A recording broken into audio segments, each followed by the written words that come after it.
Hi, I'm Benjamin Studebaker. And this is David McKerracher. You're listening to Why Left? So today on Why Left, we're going to talk about freedom, liberty, given that it's the 4th of July, or soon to be.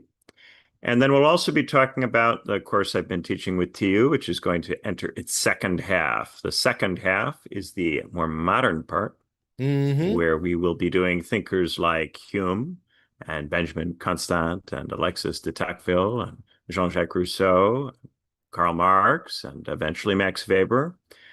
So we're going to have a lot of fun, Yeah, I'm just but we're looking going to at have a the. little bit of time for people to catch up, a little bit of a kind of reading week thing. So we'll be doing the lecture for the next topic later in the month than we typically do to give people a little bit of time to catch up. In the Right. British university system, they call that a reading week. Oh, you get like 3 or 4 reading weeks if you move on it right now. People who want to hop in on the second half of this course, it'll be the last week of July. And so basically, you get access to part one with your access to part two. And that's 6 episodes from Plato through Hobbes. So, it's fire. And if you're the kind of person who likes to binge content, and I'm going to assume most of you are because you follow TU and most of our content is very bingeable and made for people who like to listen to a lot. Well, then, this is for you. And I was thinking about this the other day because I've got this video essay in the works. You did a voiceover for one of the quotes, Benjamin. And that is something that it's almost done. And I was having my family preview it. I showed it to my parents, and an hour in, it was at the end of the workday. An hour in, they're all starting to fade out, and Dad was like, "No, this is really good. He said, I can't follow a line of argumentation that long. It's just I'm not in the habit of it." And he's like, he said it's like a compliment to my audience, the fact that the TU viewership likes to follow long form trains of thought. And I thought, that is one of the cool things about workers with earbuds, right? So yes, everybody, you'll be able to binge part one. And we'll also talk a little bit about liberty, independence, and liberalism on this episode. But Benjamin, what do we want to say about part one, especially in the context of the American and or bourgeois revolutions, right? Part one leading up to the Boston Tea Party, right? Yeah, well, you get to a different image of people and of what the expectations ought to be for people, going from, the Platonic vision of the virtuous citizen who has all sorts of very elaborate capacities to a more limited Hobbesian conception, in which really all you have to do is be reasonable enough to understand that basic things like peace and prosperity are valuable, and that you uh, shouldn't support a government which transgresses against those things. And we build off from that into a vision of government which ties liberty, ties freedom very much to peace and prosperity. So the way in which liberty is cashed out is no longer you exercising full decision-making capacity as a citizen of the Greek polis, but instead becomes you free to engage in commercial activity, you unmolested as you travel around the world in boats and trade with different groups of people. And if they won't trade with you, then maybe you push them around a little bit until they do trade with you. A different kind of image of the way the world ought to work that's focused more on the capacities of the person who sails around in the boat and trades, and less on the capacities of the uh, landed aristocrat who's got help to run the farm, who doesn't even have to do the books, who is therefore free to contemplate philosophy and art. Right. We In have a whole which different kind case, of republic based around a different kind of person. and that's the kind that is, that sees liberty as something related to the liberal arts, right? The idea of philosophy, math, sciences as a pastime one undertakes in the freedom of leisure and scholae because other people are doing that necessary labor. But with the bourgeois revolution, the very conception of liberty becomes, instead of freedom to pursue the liberal arts and leisure, it becomes, hey, you could make money. And by making money, you might have a shot at becoming Jeff Bezos. And a lot of the arts and sciences become hobbies for people whose main work is some sort of craft, or it's to be a merchant or to be a trader. So the thought then is that positive science can be something that somebody who runs a business does in their off time. It can be something that you do alongside some kind of activity that makes money. And therefore, it ceases to be the focus, getting people free from labor or free from uh, the constraints of necessity. That ceases to be the focus. And instead, the emphasis is on the ways in which participating in the economy potentially give you knowledge of what's going on. And this knowledge might be valuable. It might be something that you can contribute in some way. And even if your knowledge is partial or incomplete because you only have an experience of some part of the economy, perhaps there are impersonal mechanisms like democracy or the market that your knowledge can feed into and contribute to. And that could produce decisions that are competitive with, if not superior to, those reached by philosopher citizens. So on this sort of genesis we've been through, I think you kind of just jumped off the where we just got to with the end of part one, which was Hobbes and the idea of the responsibilities of the state being a responsibility to secure safety, to secure freedom from harm, or liberty from harm is a way of putting it, right?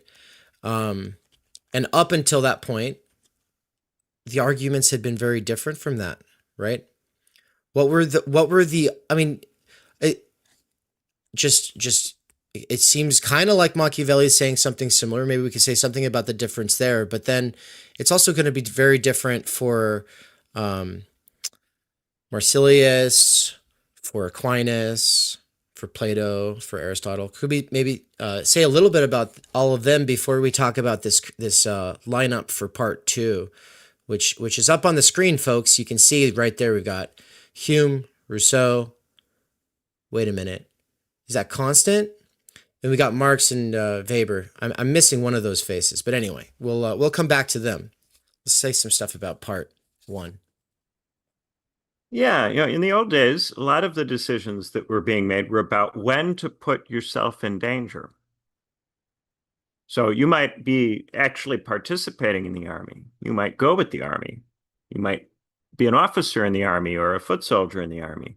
And if there's going to be a fight, you might want to say about whether you're going to do it, and if so, where, when, and how. And so citizenship in ancient contexts more often had to do with the deployment of the military instrument. When would it be used? For what purposes would you use it? If you needed tax revenue, if you needed particular kinds of resources, ships, weapons, where would you get those from? Who would contribute them, and under what circumstances? As you move into this period, it begins to be the widespread belief that warfighting is not conducive to improving human circumstances, and that instead you ought to have a system which minimizes the need for war and produces a kind of perpetual self-sustaining peace built largely on trade. But of course, the kind of very sharp distinction which you get in Benjamin Constant's work between this ancient liberty and this modern liberty, the distinction can be drawn too sharply because, of course, we have war in modernity. It doesn't go away. And they had trade and commerce in antiquity. It's not as if they didn't. So the very sharp line that's drawn by Constant can sometimes lead to a kind of overly binary style of thinking in which people assume that everything from antiquity is no longer relevant to modernity, and everything about modernity was never relevant at all in antiquity. And this can result in people not thinking about one side or the other of this kind of hinge. And it really is the perfect point in the course to draw a kind of part one, part two distinction, because we really are going to move now from an emphasis on the possibility of violence to a question about the maintenance of trade, the maintenance of commodious living.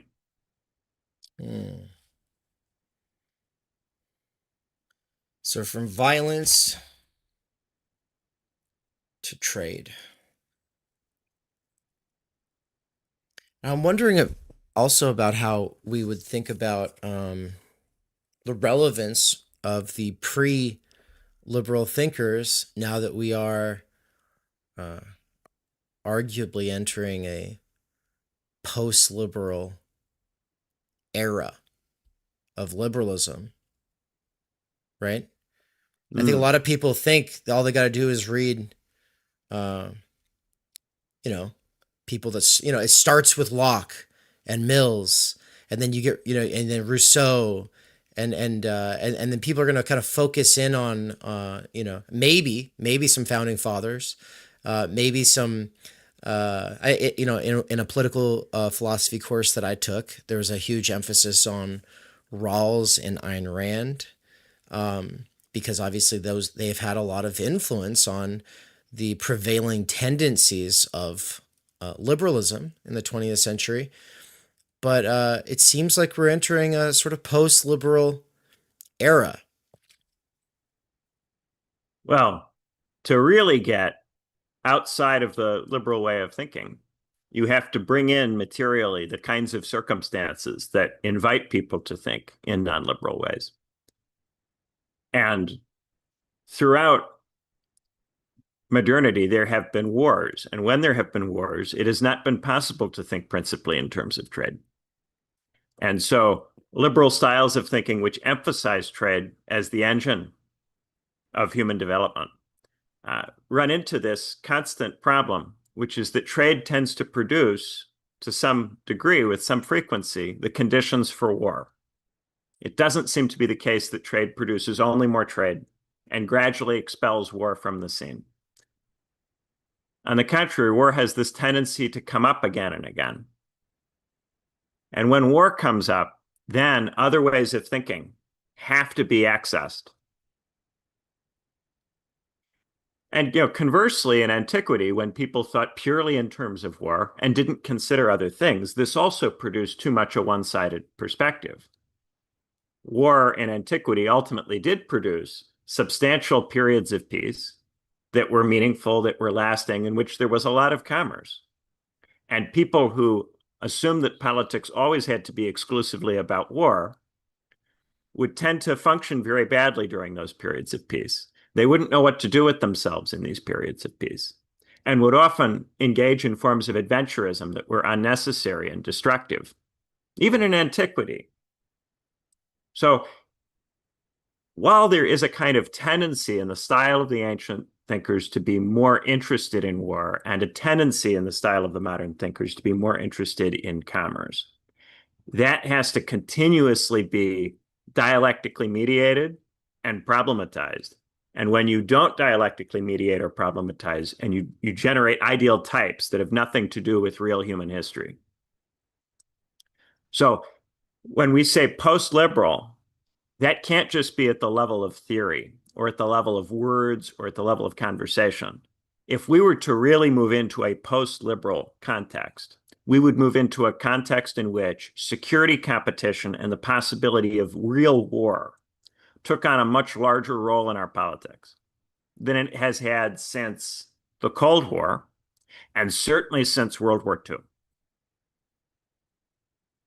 A lot of the time, people will assert that we are in a context in which the possibility of war is there when we're still looking at a world that is substantially more peaceful than the Cold War world, or certainly World War II.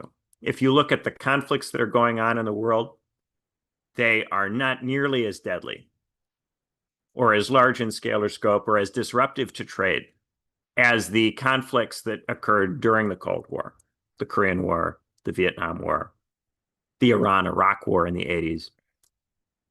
The Cold War conflicts were much more seriously disruptive. You think about the OPEC oil embargo and the Iranian Revolution and the shock to the oil price in 1979. These kinds of events have not been happening recently. And of course, we want to keep an eye on things. We want to see if perhaps that changes. One of the things that we've been doing is looking very closely at what's going on and seeing if perhaps a change is occurring. But the thing that I have noticed so far this year is that insofar as I've thought maybe something is changing, I've tended to be wrong. The moments where I go, well, maybe it is going to be different now, those have been the moments where I've tended to be the most mistaken about what's happened. Now, it's still relatively early in the year. We have another half of the year to go. But so far in 2025, if you think that less is going on, you tend to be more often right. I guess part of what I mean, though, by post-liberal would be an attitude shift where people are less concerned with the fact that there's an illiberal or anti-democratic sort of attitude in the political culture, and the concern is more just like, oh, the other side feels that way, but both sides are kind of fine with steamrolling the opposition in a way that might, for instance, I don't know any MAGA people who are concerned with ICE force, not just ICE, by the way. We're talking about people who are plainclothes or at least no discernible official markers grabbing people off the streets, right? Like the MAGA people aren't concerned about that. Trump kind of came in first day signing all these executive orders. It comes off very like, I've got the mandate, I'm gonna make it happen, I'm doing this thing. And I don't think Democrats are upset that he's doing it so much as that they didn't think of it, or that they didn't, do something similar, right? Like, and I'm just talking on the ground. Well, they tried. They did a lot of executive orders in the Biden administration, and then a lot of them got stopped up by the courts. But it takes time for them to get stopped up by the courts. And in that interval between when the orders are announced and when you see how many of them get stopped up by the courts, you can imagine that maybe none of them will be. So there's always this period at the beginning of a new administration where it seems like the administration is going to be very active. And it's possible that it might be, certainly during this active period, before a midterm election takes place where one of the houses of Congress is potentially lost. It's possible that certain things may happen. And the big challenge in this period is to figure out what is actually happening versus what just seems like it might be happening. So now that we seem to be getting closer to this bill passing, this huge bill passing, it's starting to become a little bit clearer what it is that congressional Republicans are actually interested in doing versus what it is that they pretend to be interested in doing but aren't actually interested in doing. So, for instance, we had this large number of senators, 6 of them, threatening mutiny over the trade policy. And then there was a kind of backing off on the trade policy, a search for agreements, a search for cooling off. There was a kind of lighter touch. And then what has the focus been more recently? Extending the Trump tax cuts. That clearly they care about. Funding for ICE. There's a significant amount of funding for ICE in this bill. And they need that funding for ICE because otherwise all they can do is a big demonstrative show. They don't actually have teeth. They don't have the enforcement capacity to deport large numbers of people. So if they get the funding for ICE through, they'll have a significantly higher enforcement capacity. We're talking about roughly tripling the annual funding for ICE. Not, an order of magnitude difference, as some people might claim on the internet, but, roughly triple the budget. And then we've also got this willingness to cut Medicaid. We've got this emphasis on bringing people back into the labor force, this thought that after COVID, there was too much tolerance of not working, and that this caused the part of the population outside the labor force to become overly large. And therefore, to try to put the screws to that part of the population and pressure that part of the population to either go back into the workforce or qualify for disability. Prove to the state in some way, shape, or form that you are deserving of being outside the labor force, that there's something wrong with you that disqualifies you. And therefore meeting the state standards for what constitutes a disability, what constitutes something wrong with you such that you would not be able to work. That seems to be the stuff that's important to them. And that stuff isn't really out of keeping with liberalism. At various points in the 19th century, in periods where, that we would think of as kind of the high liberal period, there were efforts to deport large numbers of migrants. There were efforts to compel people to go to work. This is not that unusual from the point of view of liberalism. Liberalism has been consistent with a lot of nasty, abusive things that many people don't like. It's not all sunshine and roses. If you want a lot of commerce to take place, then you have to make that commerce happen. And to make that commerce happen, you have to put pressure on people to participate in it. It's not something that people necessarily do of their own accord. So just as to try to produce someone who's willing to fight a war requires machining them into the kind of person who's willing to fight, producing someone who's willing to be the commercial subject requires a certain amount of machining. But in both ancient and modern contexts, the willingness to do the thing that you socially are compelled to do can be identified with freedom. If you have a certain level of control over the way in which that activity takes place. So the ancient citizen, if he can vote on when to go to war, if he has some ability to say how he will fight, who he will fight, when he will fight, then, of course, the fact that fighting is an endemic part of life, that's naturalized and reified. That's treated as just, par for the course. But he has some level of ability to exercise some authority over where, when, and how. In the same way, in the commercial society, it's taken for granted that you're going to be in the labor force, you're going to participate in the commercial world. But you have some level of ability to decide where, when, and how. You can change your job. You have the freedom to move from place to place. You aren't forced to be tied to a particular plot of land or to be a farmer. You have some discretion over the form of your participation, but only some discretion. If you try to use this discretion to completely absent yourself from the activity that is the dominant form of activity or is taken to be the dominant form of activity, then at that point, the system will put the screws to you. Just as someone who tries to avoid, a man who tries to avoid fighting in war will be relentlessly shamed as a coward in a society that's shaped around war. A person who tries to avoid participating in commerce will be continuously shamed as a scrounger in a society that is based around commercial activity. So there's a version of freedom that's tied to the dominant activity, but this version of freedom is predicated on an imperative that sits there behind it. And so there's a kind of velvet glove.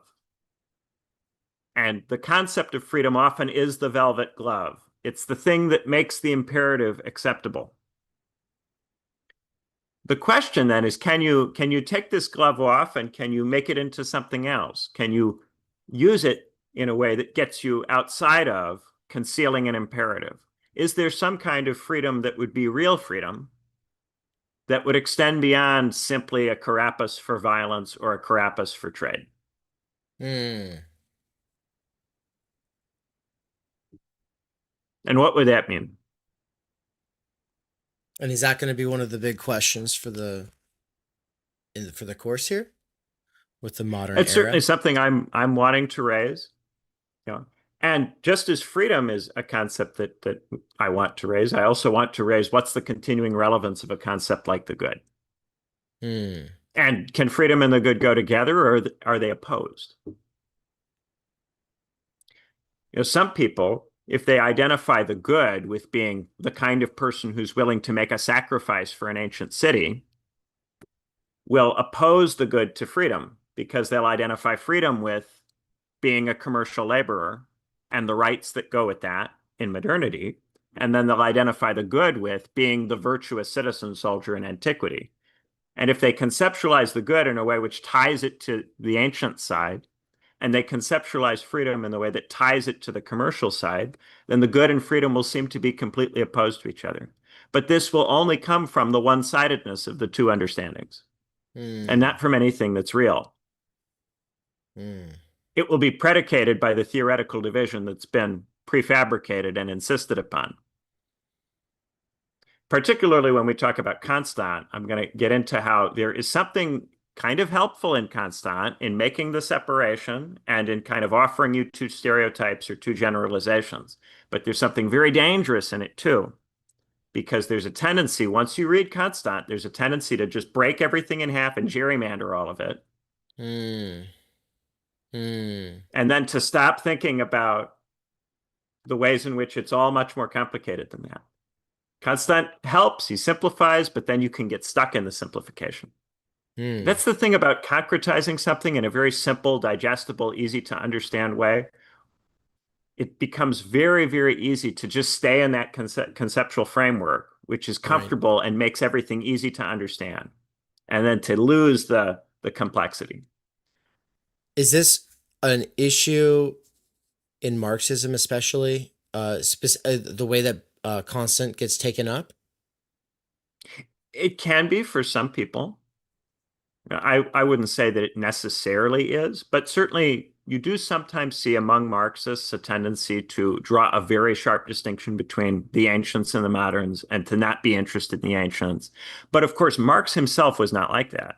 Marx himself was a reader of Aristotle, was a reader of the Romans. A lot of Marxist terms have a kind of Latin root. The actual 19th century thinkers did take an interest in ancient stuff and did not simply adopt a very rigid, Constant style schema. There are moments where you'll see people think like that or try to say things are different now. And there's always some value in saying things are different now. There is.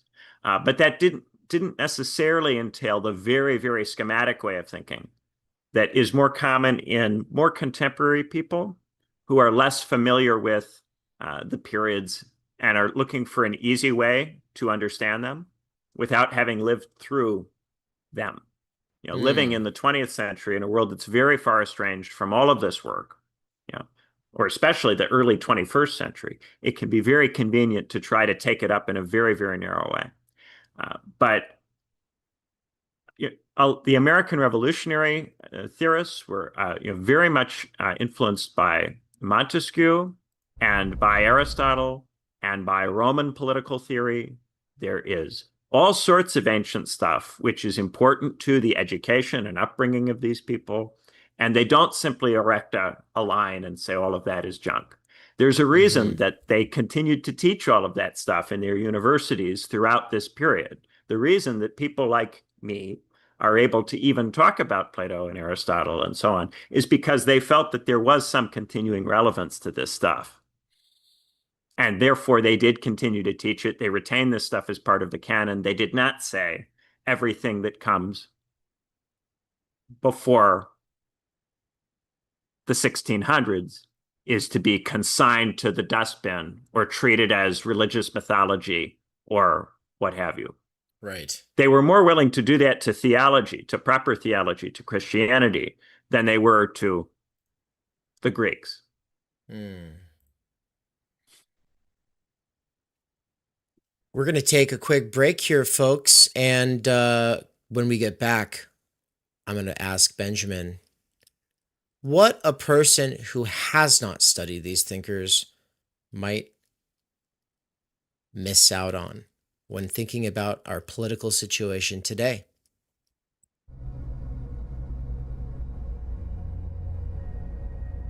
Hate to interrupt, but we would be remiss to not share an advertisement from our sponsors. And we're not sponsored by any corporate or state entities. other than ourselves. So I'll just tell you a little bit about some of the past courses and the ongoing courses here at TU. Because if any of them sound exciting to you, well, you can access all of them by becoming a subscriber. That's right, subscribers make all of this possible. Subscribers get access to the course I taught on Martin Heidegger's Being and Time, as well as the course that I taught the first half of last year, Emmanuel Levinas's Totality and Infinity, the second half for which I will be teaching this winter. I've also taught critical media theory and critical doxology and time energy with my wife, Ann Snellgrove McKerracher, who is the co-host on What's Right. Also, you would get access to the course I taught at the university, 3 semesters worth, on Intro to Critical Social Theory and Socioanalysis. But also, we've had lots of other great professors teach Introduction to Marxism by Chris Cutrone, Intro to Lacan via Seminar 11 with Todd McGowan, Introduction to Ivan Illich with Brian Weeks, the Clinical Structures of Psychoanalysis and Autism with Dr. Leon Brenner, the Michael Downs Seminar, Introduction to Slavoj Zizek, Introduction to Nick Land, and Zizek's For They Know Not What They Do, all taught by Michael Downs, as well as What is Sex? There was a collab that I did with Cadell Last. Theory 101, a collab I did with Hello Gorgias. And then also, of course, there's Carl Jaspers' Is the Idea of the University, PMC Consciousness and Ideology. These were early, very important courses that I taught with friends at TU back in 2023. And they remain important to this day.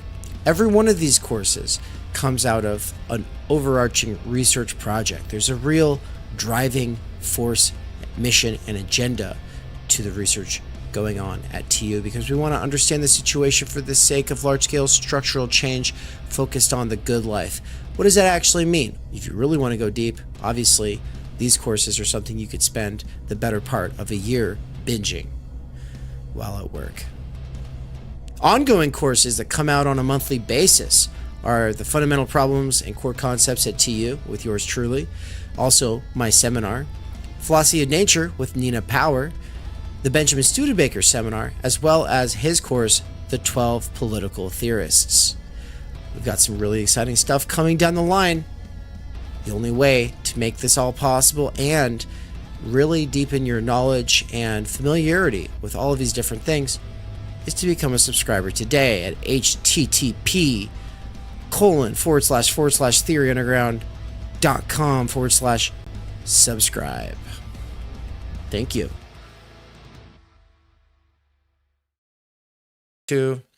And welcome back. How's it going, folks? For those who are watching this after the fact, it is a live stream. We haven't done a lot of live streams in the last couple months because I've been moving. The internet is not as fast as I would like. The bit rate is a little bit lower than is ideal. Starlink is only as good as it is out in rural areas, but at least we're here. And so what's up, everybody in the chat who's watching this live? You can all help this live stream by smashing the like button. It's not a joke. It actually helps this reach more people, and we appreciate it. But also, you can help in another way, which is by asking us questions about the course, either the past course, part 1, or the upcoming part 2 that kicks off here at the end of this month. And if you ask a question about it, just make sure you tag Theory Underground, do @Theory Underground, because I'm not reading the chat, right? I might peek in from time to time, so there's always this potential that we might read out what you're saying. But the tendency is that I ignore chat a lot, and so you just got to @me if you want us to see your question. And so with that, the question I said I was going to ask Benjamin here when we come back was what? I said, oh yeah, what is a person who doesn't study political theory missing out on when it comes to contemporary politics? In particular, we can kind of talk about Hume through Weber as we have up here on the screen. What are they missing out on? And I'll just say a couple things leading into the question. There was a time when I had never read any philosophy whatsoever. I didn't know Plato from Aristotle. I didn't.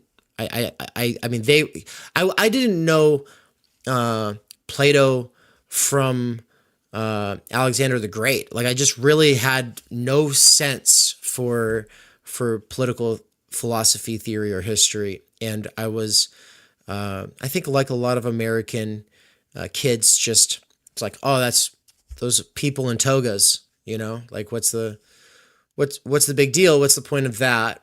And I think it takes meeting a passionate kind of professor who's spent a life studying these thinkers and practicing making them relatable. But there was also a dangerous sort of assumption. It's not a dangerous, but it was a sort of crippling or impeding obstacle in my development, which was the idea that I didn't want other people's ideas to frame how I was thinking. I know it sounds so silly from where I stand now with the theory I've learned, but back in 2010, 2011, around that time, one of my friends in the music scene started going to college, and I was like, why are you going to college?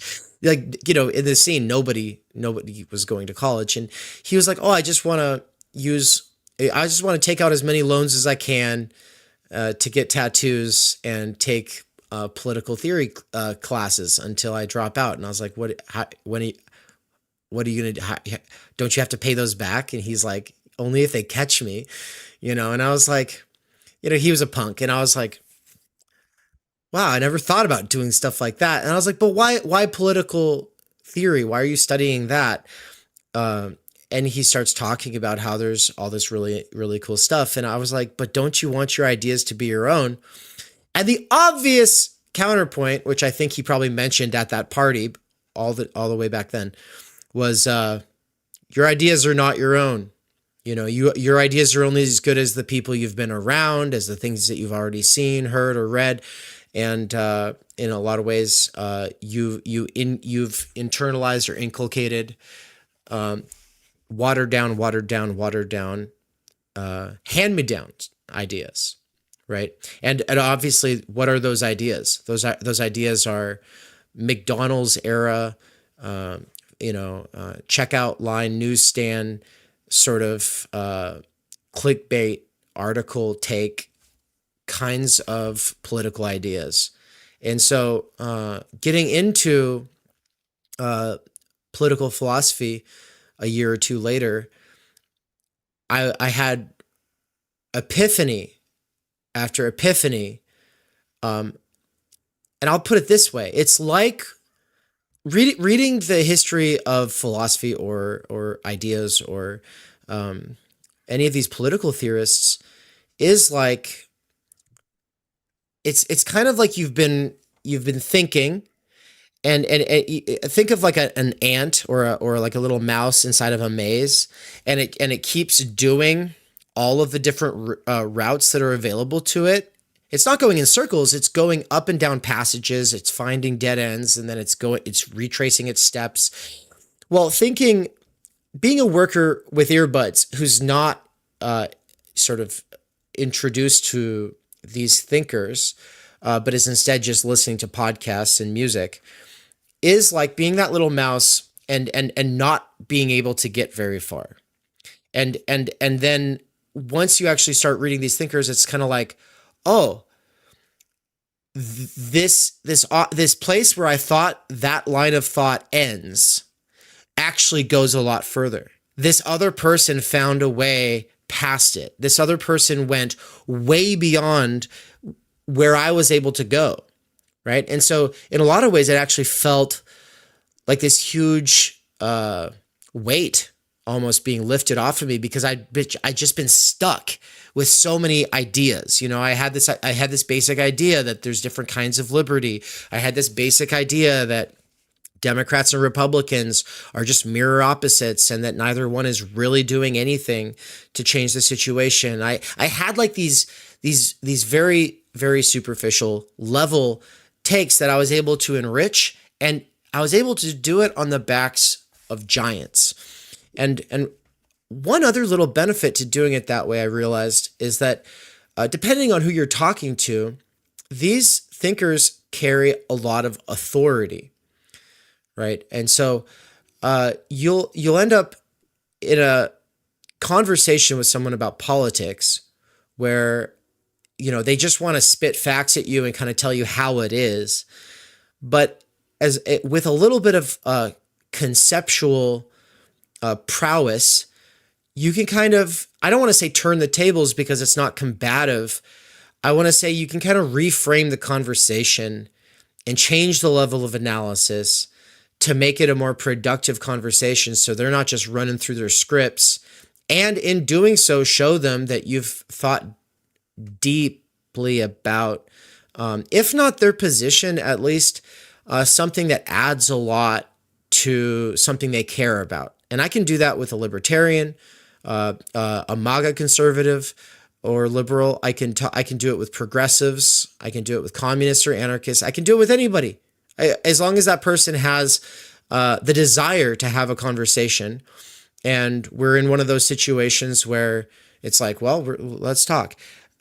I can go to different levels, change the frame, and it really enriches the situation, as opposed to where I was completely caught within this very, very, very small maze or sort of wheelhouse, And so that's kind of what I'm thinking about. And I think that Benjamin's course, the part 1 there, is a really good example of it. I think it helps you zoom out and get some perspective.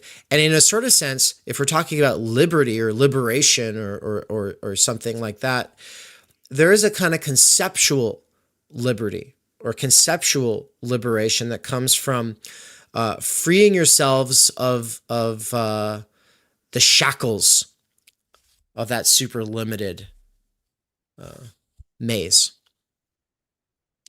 Yeah, if you're a mouse in a maze, what do you need? A bird's eye view, right? But of course, the bird does not know what it's like to be a mouse in a maze. So being a mouse in a maze, being in your context in the present moment, that's what you bring to reading the book. And then you're able to put your situation in dialogue with the bird's eye view. And by doing that, you're able to develop your own view, which is informed by the bird's eye view and by your experience running around in the maze. And the only person who can develop that view is you, but it requires you to be in dialogue with the birds. You can't do it all by yourself, just running around in the maze. You won't ever see enough of it. You won't ever be able to map it if you're just stuck in it. But you do bring something to it. The new situation, what's new about now, is what you can bring to it. And I see 2 kinds of things. One, of course, is the person who just runs around in the maze, the actionist who never wants to step back and look. But then also you've got people who just want to pretend that the contemporary period is like some period from the past and have immunized themselves to new information about what's going on, and who use the books as a kind of escapism to avoid dealing with the now. There is a way of dialectically avoiding either of those one-sided extremes, and that is to bring your experience, what you've observed, pay attention to what's going on, keep paying attention to what's going on, and then put that in dialogue with the really great books and go, well, but if these things are happening now, what does that mean for that big idea? That's where you start to get stuff that's distinctive, that comes from the new situation. And then you become a mouthpiece for the newness of the now. And that's where you're able to say something that maybe hasn't been said or couldn't have been said as well at a prior point where the experience wasn't there. And then you become a mouthpiece for the totality, but only by doing that work, never by simply running around in the maze. And never by just using the books as an escape to avoid having to think about your life. One of the things that we talked a little bit about during the break was freedom as time energy, and where that Mm. comes in and how that fits in relation to some of the things that we've talked about. So, I talked about freedom as a kind of the velvet glove. And then, but could you take the velvet glove off? Could you use it for something else? Can it not be a glove? Can it be something different? In much the same way, a lot of moderns thought that perhaps they were getting beyond war, and they were wrong. They weren't getting beyond war, but they thought that maybe they were. And they thought if we could build a system in which war never has to happen anymore, there are all sorts of ways of thinking that we would not have to engage in. We would be free from the injunction to engage in them. All sorts of activity, all sorts of ways of thinking. You can apply that same thought to commerce and trade. So you can say, could we construct a way of doing things that would make it so that we don't have to spend nearly as much, because expelling these things is very hard, completely expelling them very hard, but nearly as much of that as we presently have to do. And then what would we do if we were not constrained by those injunctions, by those imperatives? What would it be good for us to do? What should we do if we're free from those injunctions and imperatives? That is where it becomes possible to think about new ways of living, new ways of cooperating that go beyond what we've already had. But to get to that stage, you have to be able to see the different ways of thinking and operating that have existed in the past, the reasons why these ways of thinking and operating have been compelling, attractive, necessary, not just what's bad about them. There's a tendency now to go, oh, we should never think like these dead people thought, because these dead people, they thought in ways that were consistent with behaving in ways that we think are morally objectionable. They thought in ways that were consistent with keeping slaves. They thought in ways that were consistent with colonization and imperialism. They thought in ways that were consistent with going to war. They thought in ways that were consistent with participating in the labor force and in trade. You could do this kind of thinking further out and imagine people in the future having all sorts of negative things to say about us in the way we habitually think. But that doesn't really get you very far. To really understand what would make it possible to think in a different way, you have to think through why it is, socially, structurally, politically, that people have thought in these other ways. What is it about situations that compels people to think in these other ways? And then how would you construct a situation in which the kind of thinking that you value would really be possible in any kind of widespread, serious way?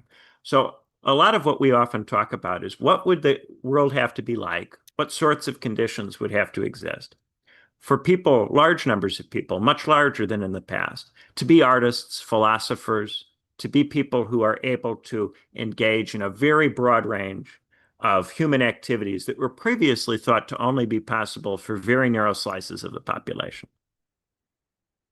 Is there a kind of vision for the person that is ambitious, but also not reserved to a very small number of people?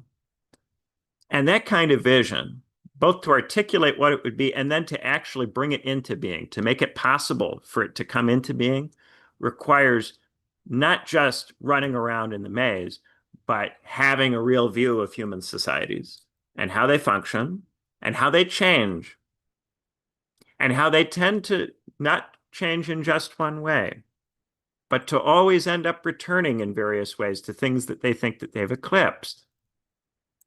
And then why does that happen? The most tragic thing for a liberal is the return of war. The most tragic thing is World War I, World War II. Why are these things so tragic? Because they prove that the theory was not quite as good as they thought that it was.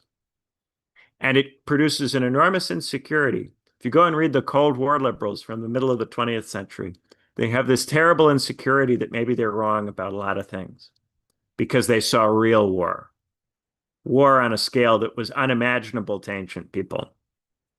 Incredibly violent, incredibly brutal total war, nuclear weapons, horrible, horrible things. And then it makes them go, well, then how do we actually deal with the problem of war? We thought we knew. We thought it was a world that was based around trade. And some liberals today have forgotten this lesson and think that trade is completely self-perpetuating and can't possibly produce violence. But for Cold War liberals, it was clear that you needed some sort of institutional structure, that trade itself would not be sufficient. And just producing subjects who are commerce oriented or trade oriented, that would not be sufficient. You're going to have to do something else. And the whole post-war order, the system that we live in, that's less than 100 years old still, hasn't been around that long. There are still people alive today who were born before it was created. This is the thrown together, cobbled together thing that we live in that constrains us in various ways, that's designed to prevent us from fighting. That's its goal. Prevent us from fighting and keep us trading, and over time, to get us to trade more and fight less. That's the goal of it. But it was thrown together by people who were terrified that they were wrong about everything, and who were not at all sure when they threw it together that it would work. That we are currently living in the heads of people who were terrified of everything. We're living in the system that they built. We're living in the post-war order, in their system, in the system of the very paranoid, very scared post-war, post-World War II, greatest generation, and their parents, the officers, the people who commanded them, the Eisenhowers, the Roosevelts. It's still their system. It's their system having taken on a life of its own and developed and changed in ways that they couldn't have imagined and wouldn't have been able to prefigure completely. But the system still, so far, has prevented another world war, and it has allowed for a large amount of trade and commercial activity over a reasonable, by human historical terms, period of time. The difficulty is that this system is supposed to make war never happen again, because the assumption is that war like it happened in the 40s is way too terrible with the weapons that were developed and the weapons that have been developed since. But what happens if the commercial relationships become obviously stultifying, if you feel unfree in them, which many of us do, and more all the time, because it becomes increasingly evident that we don't need so many of us to be employed, that the jobs that many of us are doing don't seem to be meaningful, don't seem to be consistent with being a human being, involve subordinating yourself heavily to some sort of corporate apparatus that's deeply alienating. All of this makes us want something different, but the system is designed to prevent something different because something different is risky. The people who tried something different in the 20th century produced the world wars that this system is designed to stop. This system is designed to make that not happen. And therefore, any change which requires even a risk, even a 5% risk, even a relatively seemingly manageable risk of major war, all of those changes are to be off the table. So what people keep doing is they keep running into the limits of the post-war system. And they keep using historical analogies to imagine that they're in some other period, the 19th century, the pre-World War I period, 1917, 1776, 1789, some period where the post-World War II system didn't exist and the constraints it imposes weren't there, with no IMF and no World Bank, some kind of la-la land where you can just organize in society, or your nation state can just make a decision and go do something different, and there won't be any kind of obvious immediate global consequence. Or you might seriously think that you can manage the effects of it. Today, our conceptualizations of how we would like to live are continuously hitting the limits of this thing, but we are completely unwilling to discard it. Why are we completely unwilling to discard it? Because we have no confidence in our ability to manage our apparatus of violence in the absence of this thing. Before this thing was built, we fought world wars. Nobody has been able to say that they have something that can replace this thing that is likely to prevent war. And the more time passes since World War II, the harder it is to believe somebody who claims that they have an alternative system that would work better. because even if they say that, and even if they make a good argument, this thing has been proven to work for 70 years in a frustrating way with all kinds of negative consequences for different groups of people all over the world here or there. But it prevents World War. It managed the end of the Cold War without the Cold War turning into a world war, something that was considered incredible by many of the people who lived through the Cold War, something that was considered much better than any of them had any right to expect. A very large number of people in the 60s and 70s thought that nuclear war would just have to happen sooner or later. There was no way that this post-war system could work forever. Sooner or later, it would have to happen. And they were shocked when the Soviet Union collapsed and there was no major war. They were completely blown away by that. Those poor Posadists, they don't get their way. Yeah. And now we live in a period where, you know, a lot of this is just forgotten and people just try to pretend that the 20th century isn't still with us. As long as the international institutions created after World War II are with us, the 20th century is with us. Mm-hmm. So on this, I want to bring it to the thread on the recent Bernie Sanders meeting with, I was going to say meeting, but he already met. Meeting with Joe Rogan. So he was on the JRE second time, and it was for twice as long as the first time. The first time it was when Bernie was running, and I think it was his second run, and Joe was supporting him, said he was going to vote for him. Is that right? I might have the timing wrong here. I think it was around then, though.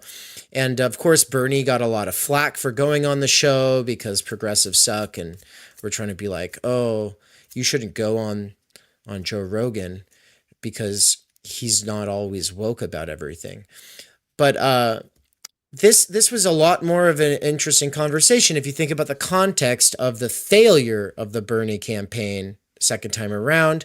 If you think about the fact that Joe had come out in support of Bernie first run, was still like pro Bernie second run, took all that fire. Then Bernie buckles South Carolina, coupled with COVID and the BLM sort of shift. Everything in 2020 really changed. And now here we are 5 years later, and he's back on Joe Rogan. And Joe's obviously gone a little bit more right populist in that he was very friendly with Trump, had a great conversation with Trump, that could have been a big factor in Trump's success. And so Bernie going back on there is really interesting. But what's even more interesting than that, because, I mean, so far, those are all the reasons that I was interested in it. And, of course, why my parents and my wife, they were all checking it out as well.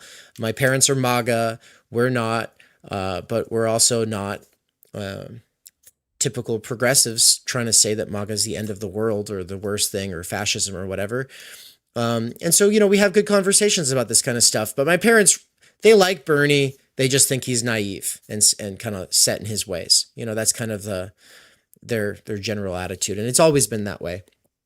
But, you know, they listened to this episode. And I think part of the reason my mom wanted to listen to it was because she thought that Joe decimated Bernie, because that was something that conservative media was saying. And it's all because, you know, he was saying no individual should be able to buy an election. Musk shouldn't have been able to put so much money into getting Trump elected. And then Joe goes, yeah, but how large were the campaign contributions to Kamala's campaign? And then Bernie like grants him that, and then they move on. And of course, just really dumb-brained, reactive conservative media tried to turn that moment into a big gotcha when it's not a big gotcha. It's obviously Bernie knows that. But they had a good conversation. The thread I wanted to bring in here that ties into what you're talking about, Benjamin, is the thread of what will we do in a society where automation can replace a lot of jobs? What will we do in a world where work is not the most important thing? And they actually talk about it as the meaning crisis, or in terms of the meaning crisis. So I want to see if I can share it with you here. Let's see if I can screen share. It's making me request of you to share access here. And then I'll put it up on the screen so that our viewers are also able to see it. So let's see here. Pull it up. And then let's go ahead and make ourselves full screen. Hold on, folks. Be patient. Be patient. All right. Now, they didn't just bring it up once. They kept coming back to it. And so much so that I actually, I want to show a few of the timestamps here. And so we're going to jump down to, and did you see any of this conversation, Benjamin? No, I didn't get a chance to see it. Cool. So Then I'm excited to see what you took from it. Yeah, so here we go. I made a comment here. It's called The Meaning Crisis. And then I have all these different timestamps. And I said, let's talk time energy, Joe. So folks, go ahead and go to newest comments, sort by newest, and then you should be able to give that a like. Okay, let's go to the first one. Of meaning. That's right. Yeah. So what do you do about that? Well, Value growth since inception. That's great. yeah, and they use that. Government Pension Fund of Norway. There you go. Well, So- yeah. So they use that wealth fund to provide probably the highest standard of living in the world for people. Free healthcare, education, all that stuff. But that's what we got to be talking about here. Use the profits that come, the wealth that's created by this technology to improve life for all people. But it doesn't answer the question that you raised. Of meaning. That's right. Yeah. So what do you do about that? Well, somebody who's a workaholic, it would be hard for me. Because Are you a workaholic? Yeah. Well, it's the nature of the job. Do you have hobbies? Yeah, I got 7 grandchildren. That's a hobby. I used to play ball as a kid. I was a good basketball player. Well, I think people can find other things. I think this is something the entire country could agree to. I skipped ahead. The question of meaning, like giving meaning to people, and then my fear is also the same fear that I had when I'm talking about climate change, that it's going to be exploited. Once people are entirely dependent upon the state for universal basic income, then it becomes a question of now your entire life, all the money that you get being from the government. The problem is if you step outside the lines, if you do anything that the government doesn't like, if there's They pull the plug on you. Yeah, they pull the plug on you. Or if a new administration Skipping comes ahead. in universal basic income, but that's not the solution for meaning. And how do we convince all of these people that they have to not just take this money from the government, but also take action to give themselves meaning in their life? All right. What you're talking about here, is a revolution in human existence. Yes. Right? So throughout history, people have worked so hard just to stay alive, right? I Right. mean, not so many Sure. hundreds of years ago. Today, in parts of the world, people are working In And I'm America. going to in America. skip ahead one more time. Creature out there. Yeah, That's don't the- do that. don't But do- also, how do you find meaning? How do you if all you're doing is just getting a check and you He just you keeps can coming just back stay to at it. home and stare And then at the the last TV? time- The answer will be that we are going to have to find different meaning in life. We have to find it in ourselves in ways that you don't know and I don't know because we're not. So there we go. And Benjamin, I'll let you take. Obviously, I have a lot to say about this, but I'll let you go first here. Yeah, I think if you are operating completely within the framework that naturalizes what people typically do with their lives in the period in which we're living, so whether that's wage labor or in other epochs fighting in the military, then there is a question, what would be the meaning of life outside of that framework? And it's not going to be obvious to you if you've lived your whole life in that framework, and that framework seems to you to be natural. And it was the case for people who fought in the military. If they looked at life as a merchant or life as a craftsperson, a peaceful life, they went, what's the meaning in that? What kind of life is that? The Vikings are the kind of very extreme case of thinking it's just completely pathetic as a human being to die any way other than in violent, as a man, to die in any way other than in violent combat. And not being able to understand as meaningful any life which isn't ultimately ending in that way.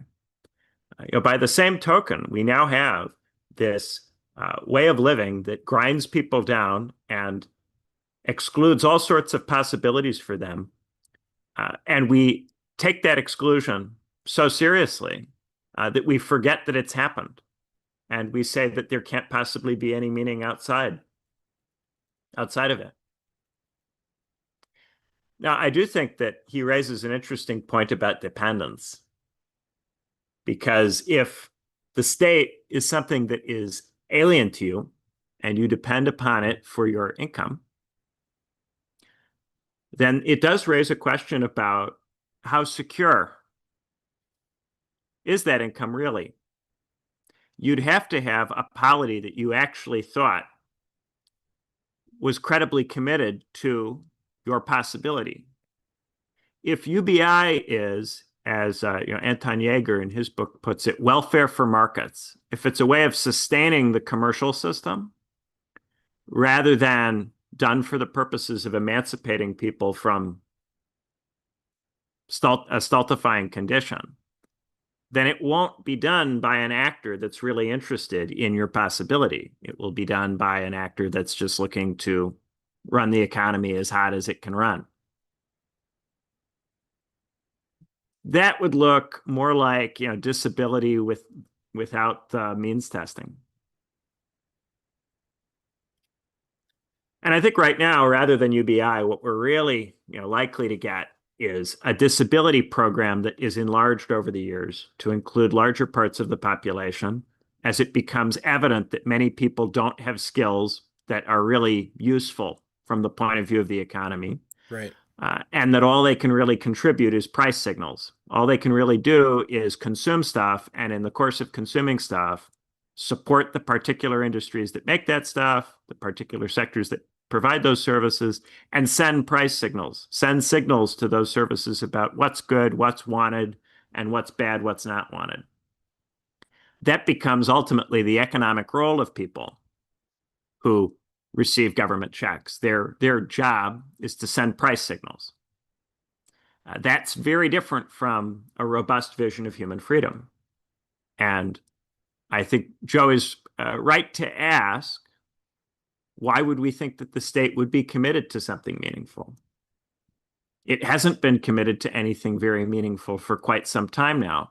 It seems to just be obsessed with preventing World War III and generating an enormous amount of trade. That seems to be all it really cares about. So why would we think that if it was sending us money, it would be for some further purpose that would be meaningful?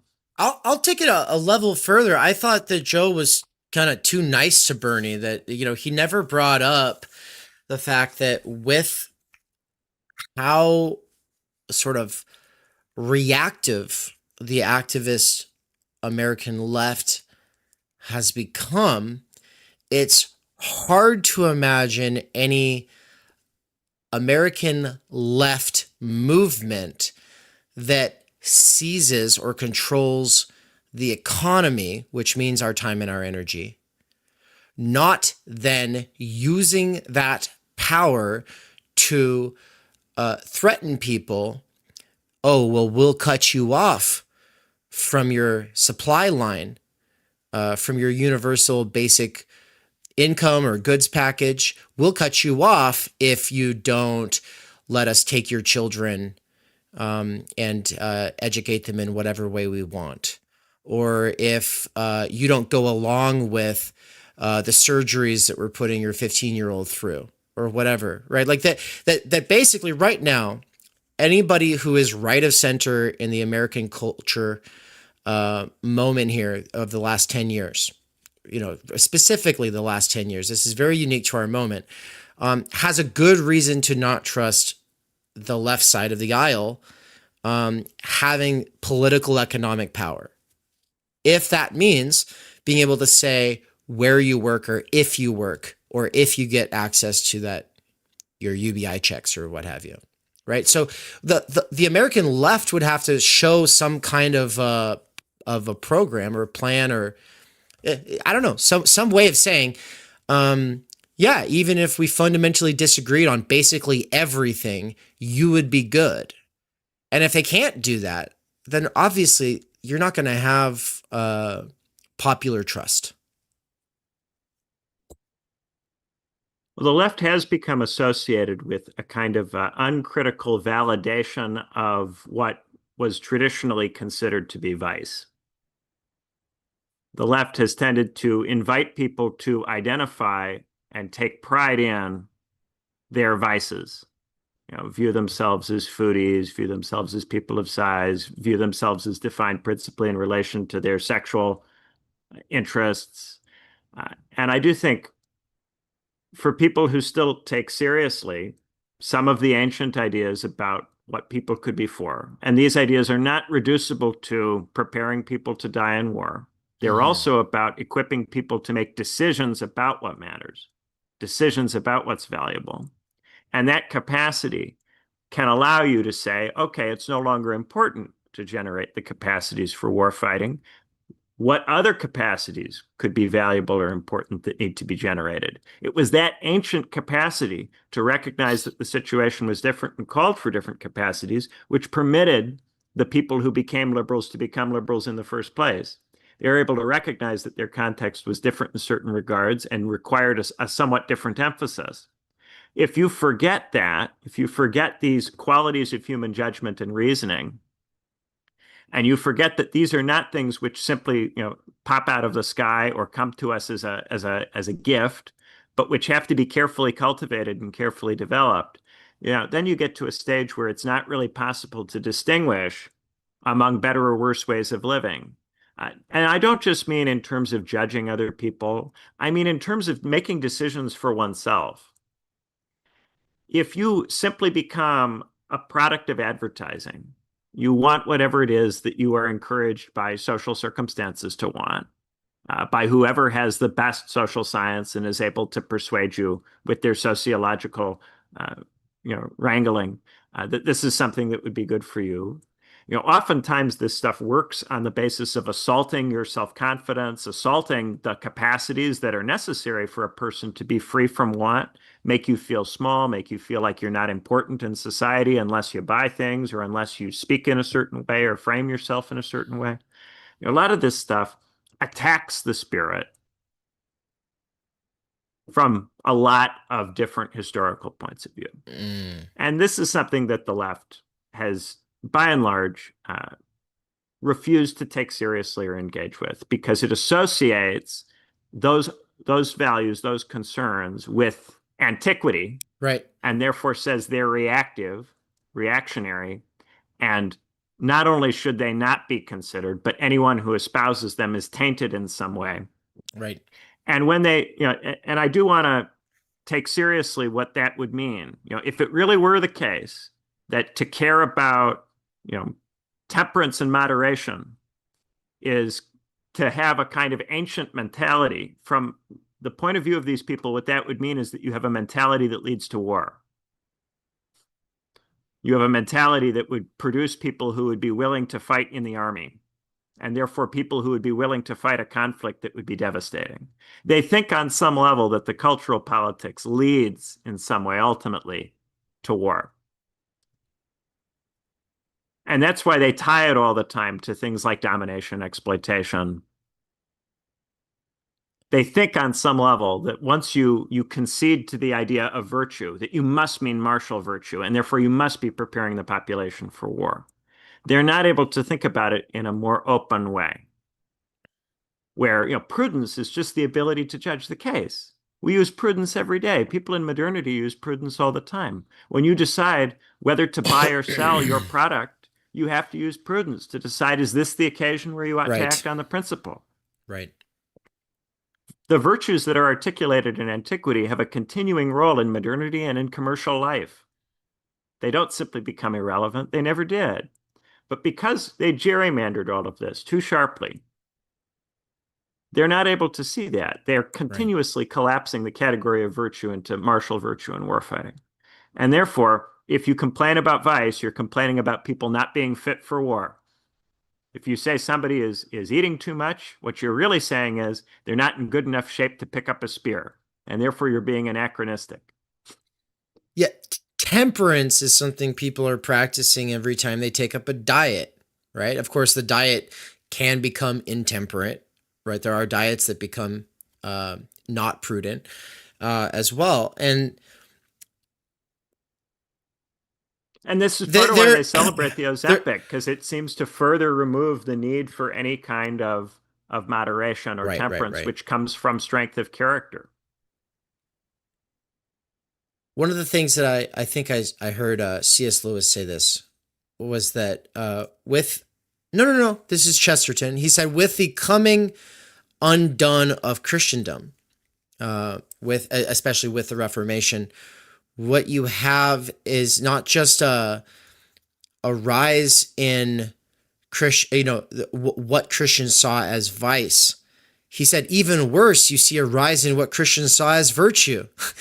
And of course, he's always so provocative the way he writes things. Well, why would that be a problem if you have a rise in Christian virtues? Wouldn't Christians love that? And he says, no, because it's always like you have a person or a movement that takes up one of the virtues to the exclusion of the other ones. And the whole point of the virtues, and this is true for Aristotle as well, is going to be that those virtues have to all be practiced. And if you're only practicing temperance, you become this extreme ascetic who's not also then practicing prudence and balancing that off with all of the other virtues. And so you get this sort of fracturing effect where all these different movements and people at the level of their identity, they celebrate one virtue. Charity, one of the things Chesterton likes to do is go after, not Tocqueville, sorry, that's one of our guys that we're going to get to. Tolstoy, the other T. Tolstoy, he'll talk about Tolstoy is like, he's taking up the principle of Christian charity, but to the exclusion of all the other virtues, right? And so it becomes a vice because it's being taken to this extreme. So anyway, yeah, we have this rise in, I like you keep bringing it back to gerrymandering, right? Like there's a sort of gerrymandering effect where it's like you might be prone towards a virtue. Maybe it's because you're also prone to its vice, its opposite vice. And so you really are focused on this one thing, but because of the way that identity and groups form especially the post-class fractured mass, these become mutually exclusive. It becomes either this or that virtue. Right. Character has to be constructed out of, as we often say, T3 institutions. Institutions which are committed to positively shaping people. And if you cut people off and you individualize them and atomize them from the institutions that shape them, then they can only come to the virtues in a very partial, one-sided way, often in the service of constructing an identity. And so if you're coming to the virtues in that kind of way, often the virtues become tied to pride. So they become tied to the vice of trying to sustain self-regard in a society which hasn't embedded you in such a way that that's endemically provided for. If you're in the right kind of environment, you don't worry all the time about whether everybody respects you. And because you're free from having to worry about that all the time, you're then able to devote yourself to things that go beyond yourself.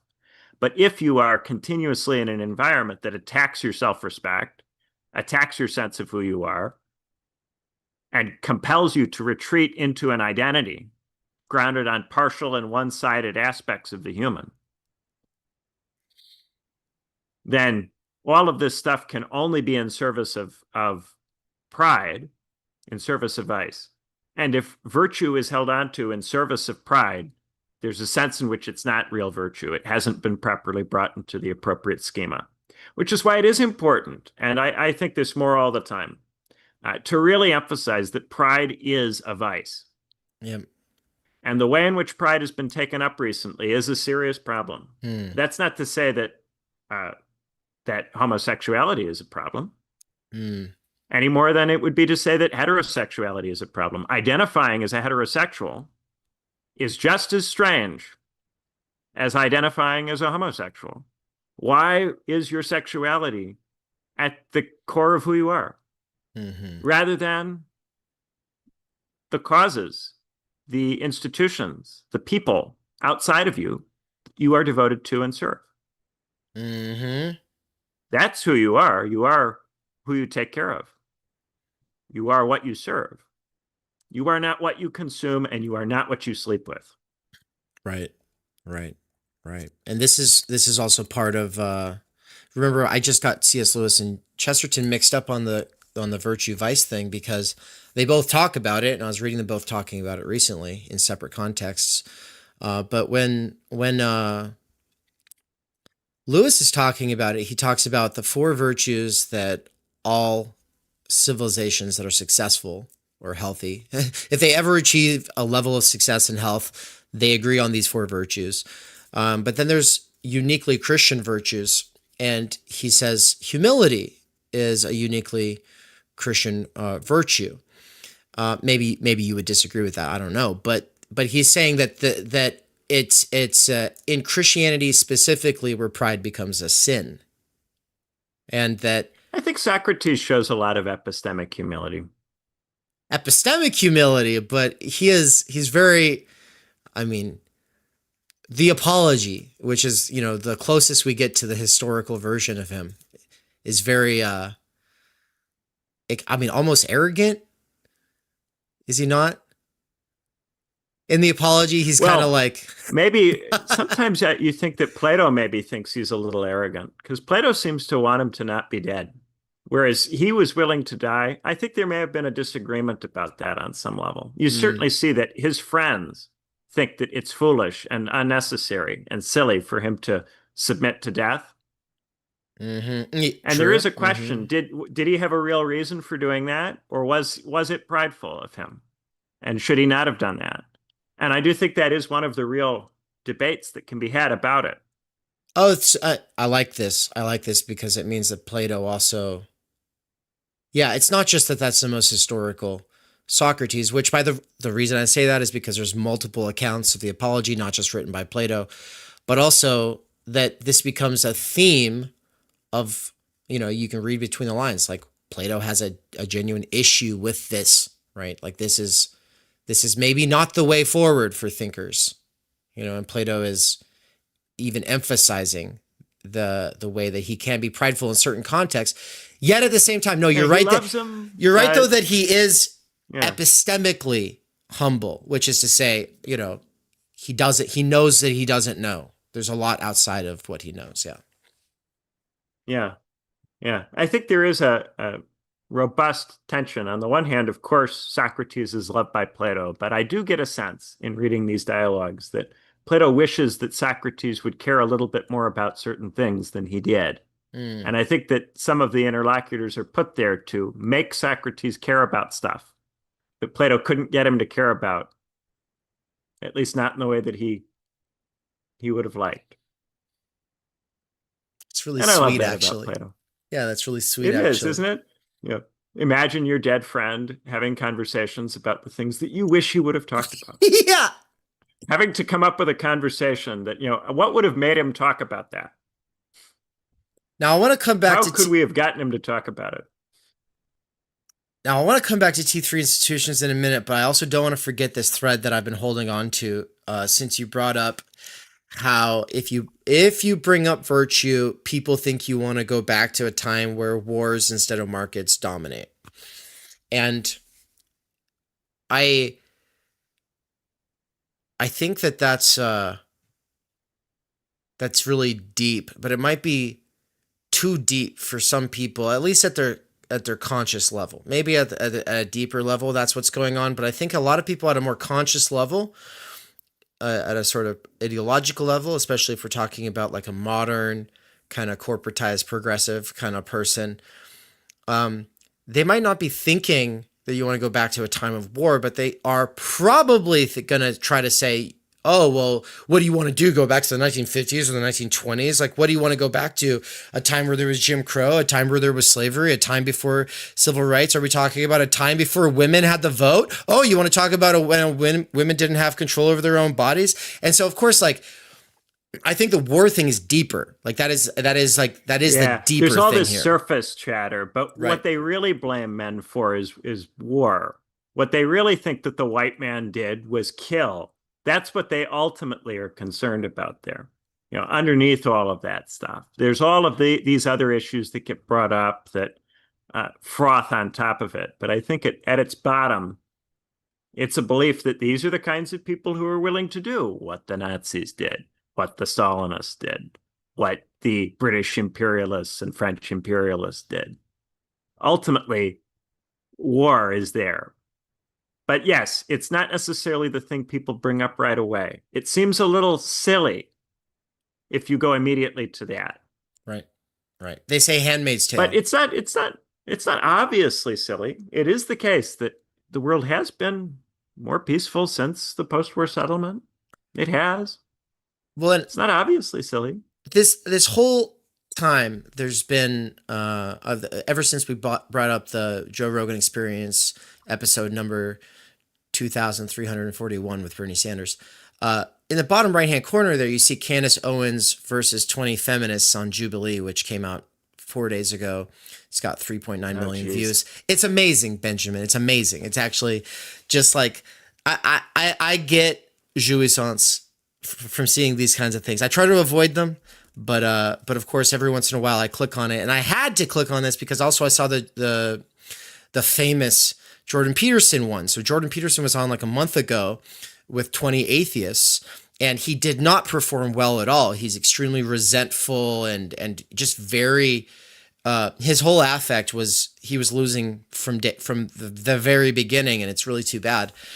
But, Candace going on a short while after, that's already interesting.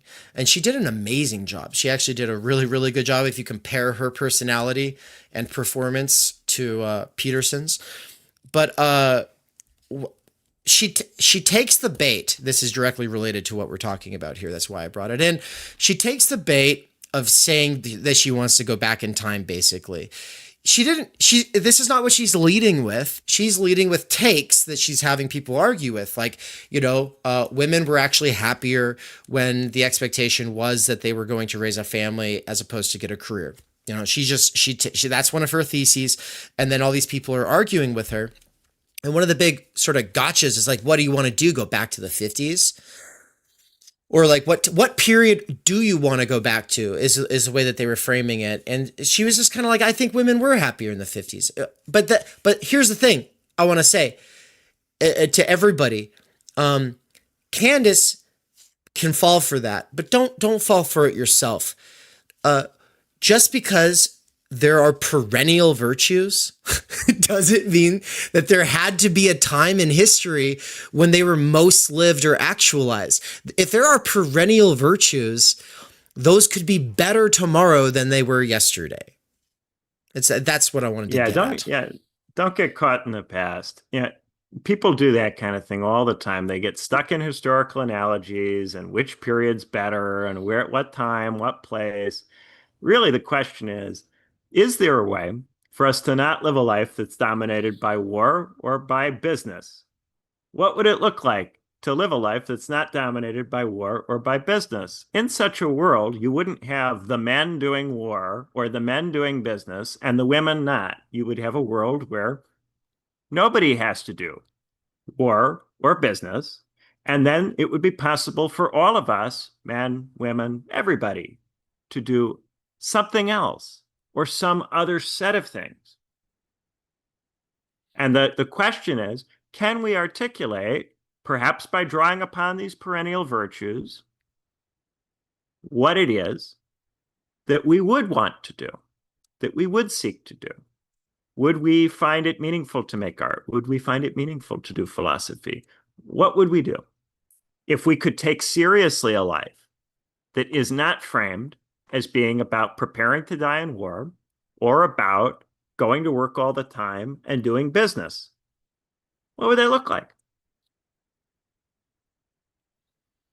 And it's something that's going to be hard for us to do because we come from a time period that is dominated by those things. So it requires a certain amount of creativity, a certain amount of flexibility.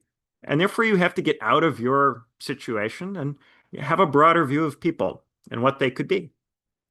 Right. And this is where everything I've been doing for the last 11 years, especially with TU and everyone I've collaborated with here, where it all really kind of meets, where we get some traction, right? If this is becoming a serious concern, the meaning crisis, what kind of a life could we live that is not war or commerce? Well, first of all, I'm all for quarantine fields wherein wars and commerce could occur, right? Like in video games, but also potentially for real. Like I'm down for turning the moon into a literal battleground, and then human beings who really want to fight can go do like Hunger Games style like reality TV on the moon. I'm down to go die. I don't care. And you can be a hero, and I might even have my favorite hero on the moon that I follow on my reality TV show. I'm not against people sacrificing their lives for big ideas or teams in wars. Obviously, the issue is war on this planet now that we have the capability of mutual destruction, right? Like mutually assured destruction. That's the bigger issue here.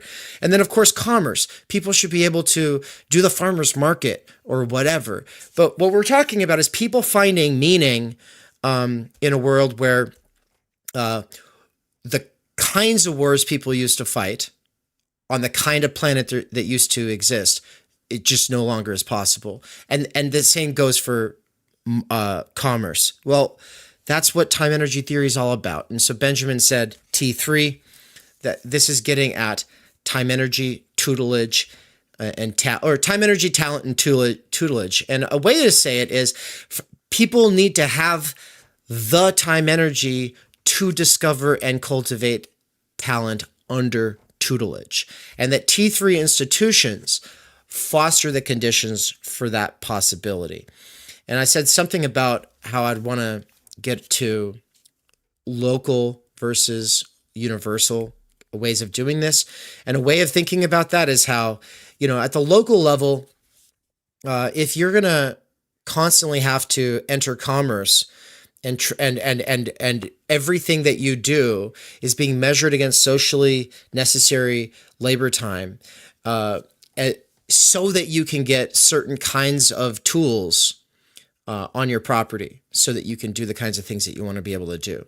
And Andre Gors uses the example of ball bearings, right? Your anarchist commune is all great, but what happens when you need ball bearings? Are you going to start a factory and make those yourself?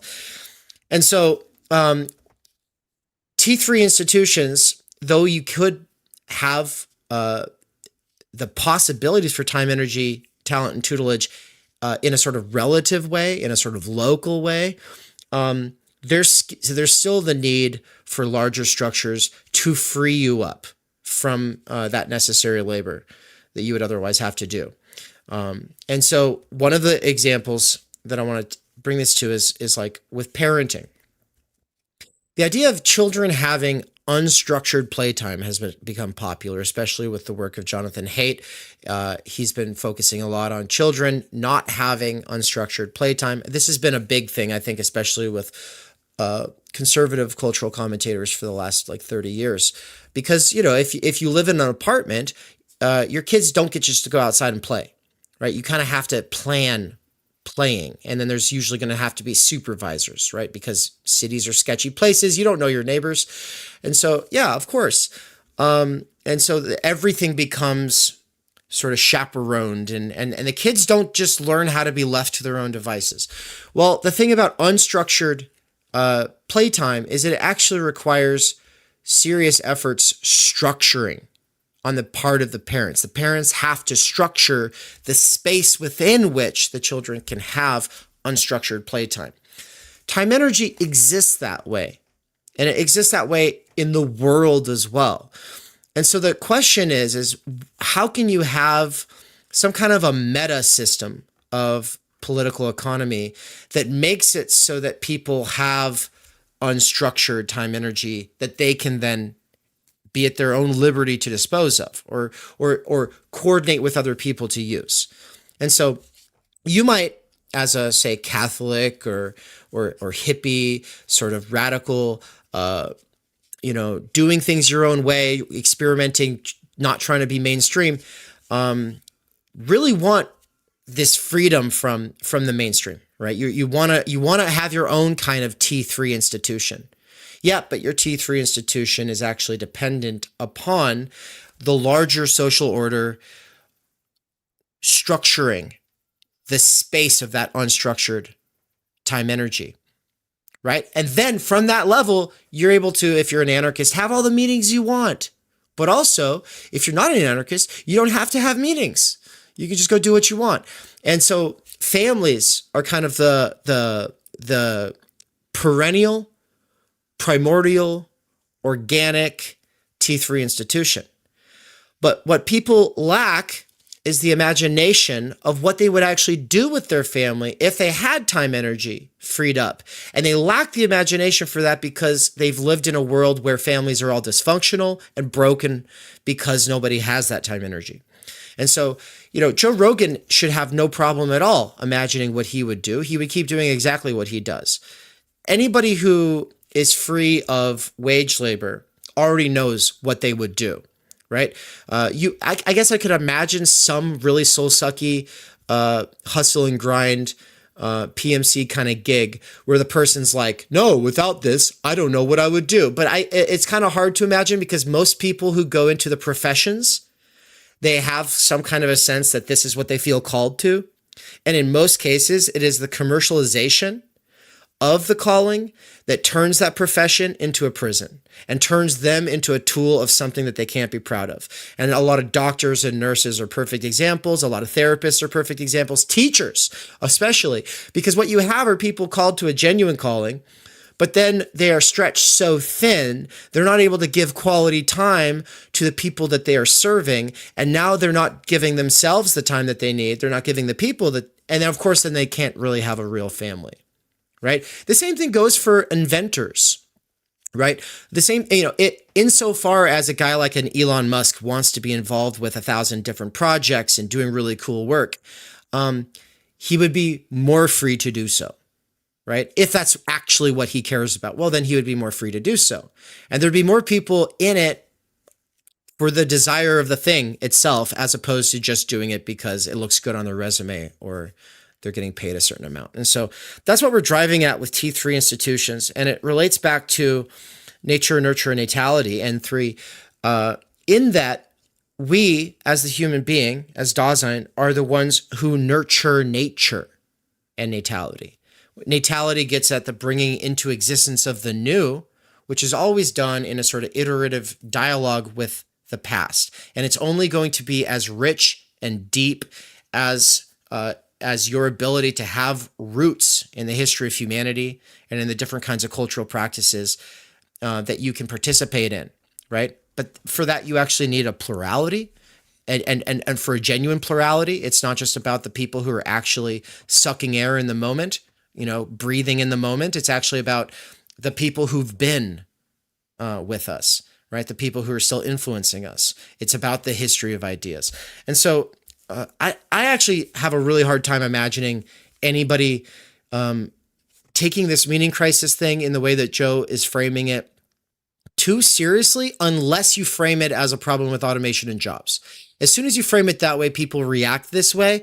But the better way to get there is to instead ask people what they've been doing and ask people what they want to be doing and ask people about the kinds of diets or exercise routines that they have been trying to take up and failing on. Ask people what languages they've been trying to learn. Ask people what kind of musical instrument they've tried to learn or wish that they had learned. Ask a person what kind of a band they would be in if their friends actually had time. Ask people if they would do theater. Ask people, oh, well, have you ever thought about reading philosophy? Oh, you should read Plato's The Republic and Aristotle's Politics. Have you? And then instantly people go, oh, I don't have time for that. Oh my God, oh, that'd be way too much work. And who would I even read it with? Nobody has time for that. And that's where you go, oh, okay, I guess there's not really a meaning crisis after all, because with automation freeing everybody up from their jobs, jobs. No, war and commerce are not the only two options. Everything that you are feeling reactive about not being able to do because you don't have time or energy is actually something that you would be able to do. So it's not a meaning crisis. It's an imagination crisis for people who have become workaholics. Yeah, there's that scene in Office Space where the main character is asked, what would you do if you had $1 million? Which in the 90s is clearly enough money that you never have to work again. And the answer he gives is he would do nothing. Right. Sometimes people need to go through a period of doing nothing to discover what it is that they actually would do. Sometimes they're so beaten down by the way all of this works that all they can imagine is respite, which is what retirement becomes. And then we all look at the way that people use their retirements. And some of us want to live like that. And then the rest of us go, oh, that's what happens when people don't work. They just consume and wander around aimlessly while their brains turn to mush. But people spend their retirements that way in large part because by the time they get there, every other possibility has been crushed out of them. And by the time they spend enough time in retirement to realize that there might be something else that they'd like to do, they're too old to do it. That's the real shame of it. Yeah, it is a shame of it. And people enter retirement age and then they think that they're going to do all the things that they put off, but now they're so set in their habits. And then they try to hand down their reality as our reality. And it's like, guys, it doesn't have to be that way. Right. So I think, to the question, why left? Everything I'm saying probably just sounds leftist because it's a call for large-scale structural change so that people can have their time energy. I mean, that instantly sounds leftist. People instantly go, oh, yeah. But also what I just said about how Joe Rogan did not push Bernie hard enough. How could people trust a left movement today after these last 10 years? How could people trust a regime change that is American left coded when that means not just power over the economy in some abstract sense, that's power over your ability to have either time or energy or to not work or to have resources, maybe where you work, how long you work. It's all very conditional. It's all based on trust. These are obviously the post-trust kind of conditions of the post-class fractured mass that we're in. And so this is all kind of symptomatic of that. But I think that's a real problem. And it's a real problem that any person taking on leadership in any kind of movement today needs to address.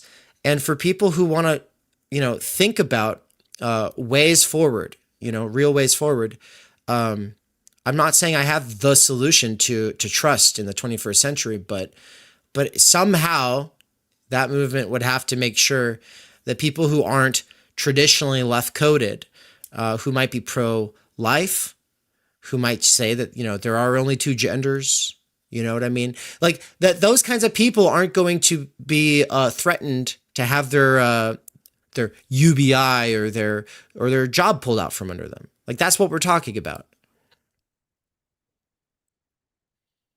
Yeah, there's got to be a willingness to take seriously human capacity and to not just flatten everybody into what it is that they already do under the present system. And unfortunately, in the United States, at least, it's the left that is the quickest to flatten people into just whatever they buy, whatever they do in their off time. That's all they are. Nothing else. Whatever they like, whatever TV show they watch, that's who they are. Nothing else. Nothing else. And they call that diversity. So on the end of this, because I would like to be out of here in about 9 minutes, if that could work for you, Benjamin. I just want to kind of come back to the course. We've got Hume and Rousseau, constant, and then we've got Tocqueville. That's Tocqueville up there, everybody. I'm doing this in order. So if you're looking up there, that's Hume, Rousseau, Constant, Tocqueville, Marx, Weber. And maybe you could say the thinkers that we've already covered that you taught in part 1, this would be what people would be binging if they were to say subscribe today or tomorrow. You would have access to the introduction to political theory, parts 1 through 6 that we've done over the last 6 months. You'll be teaching these 6 through December, 1 per month. Gives people plenty of time to binge and then also kind of keep up with what's coming out new. But recently, somebody was telling me their big problem with the idea of taking this course. It might have been Nina's philosophy of nature course, but they were saying their issue with the course is that they just know that they don't have the time to do the reading. And so that kind of brings us back to this meaning crisis problem and how that's really not a meaning crisis. It's a time energy and imagination crisis. Well, okay, so you're a worker with earbuds and you're trying to listen to this stuff and you're feeling bad not being able to do the reading because you're not getting as much from this course as you would be. Well, I've got something that I would say to that person in that situation, but I'm going to let you go first there, Benjamin. Yeah, the main thing is to not blame yourself in that kind of situation. Don't get into a kind of negative despair about how you can't do the reading and therefore is it my fault for assigning too much reading? Is it your fault for not being able to do the reading? No. Sometimes it's just not possible, given where you are in life, to follow that kind of injunction. And so, give it up. Either listen to the talks without doing the reading, or do the course over a longer period of time that is compatible with doing the reading. You don't have to keep up with me. You don't have to do them in time with me. There's a positive despair about a possibility. If you really look at this and go, I cannot do this reading, you don't have to become self-hating or blaming of other people. You could just free yourself from the injunction and go, okay, well, then I guess I don't have to do the reading, or I don't have to do it on that timeline. There's some other way I can approach it. And that's perfectly fine.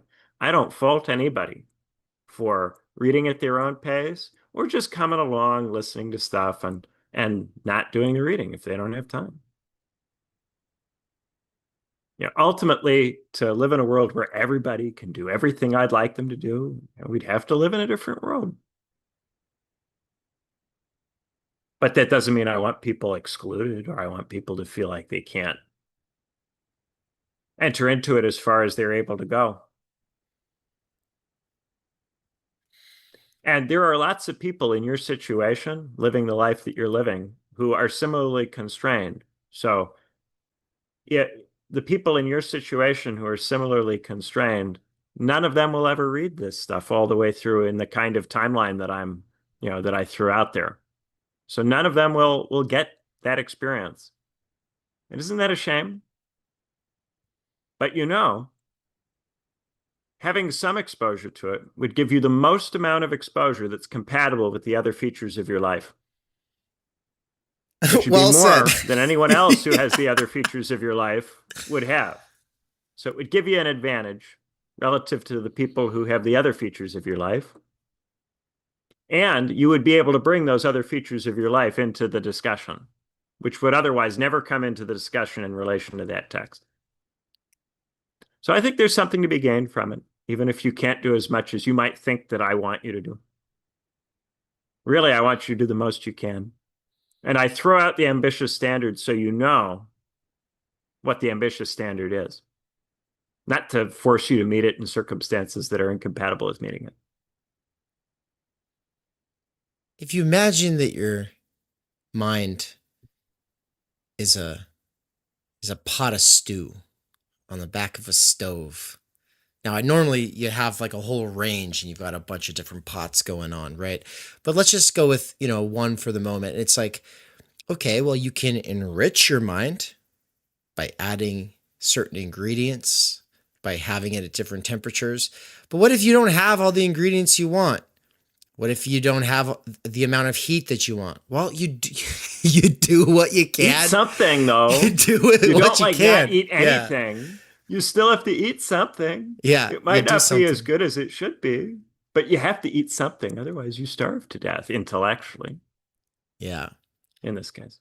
Yeah. And, on the day where you can only read for 10 minutes, well, you're the version of you that read for 10 minutes as opposed to the version of you that didn't at all.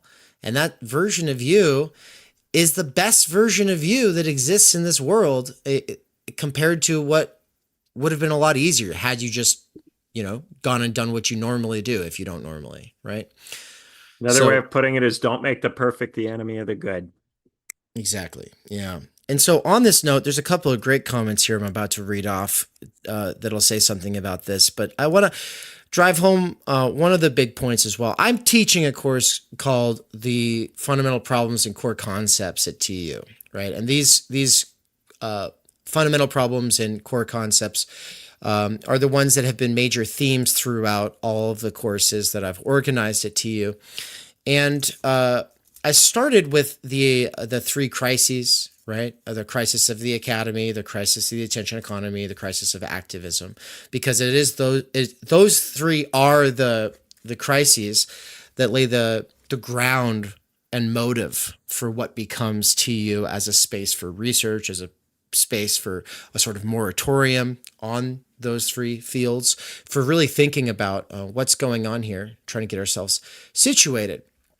Different people might be coming into this stuff from other directions. There might be other motives for people, but you could also be plausibly coming from any one of those or a combination of them.